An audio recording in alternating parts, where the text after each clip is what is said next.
আসসালামু বন্ধুরা, আমি তাসফিন। আজকে আমি আলোর ঝলক থেকে একটি এক্সপেরিমেন্ট করব। তার জন্য আমাদের লাগবে একটি পেন্সিল, এটাকে বলে ডিস্ক, আর আমরা একটা বর্ণচাকতি নিই। আমরা ডিস্কের সাথে বর্ণচাকতিটি লাগাবো, তারপর আমরা খুব সাবধানে পেন্সিলটা ঢোকাবো। এখন আমরা এই লাঠিটা ঘুরাবো। বন্ধুরা দেখো, এটা পার্পল আর ব্লু হয়েছে একটা কালার। আর একটা বর্ণচাকতির চেষ্টা করব, গ্রিন আর ইয়েলো। এটা দেখো স্কাই কালার হয়ে গিয়েছে। আরেকটা বর্ণচাকতি নিলাম, এখানে একটা গ্রে কালার বা সিলভার কালার হয়েছে।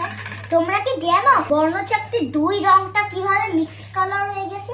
আমি দুই রংটা মনে রাখতে পারছি, কিন্তু আমি তো লাঠি মানে ঘোরাই, আমরা মনে রাখতে পারছি না। কেন? কারণ আমাদের ব্রেইন এটা অল্প সময়ের জন্য এটা একটা মিক্সড কালার বানিয়ে ফেলে, তখন আমাদের ব্রেইন এই দুটো কালার মনে রাখতে পারে না।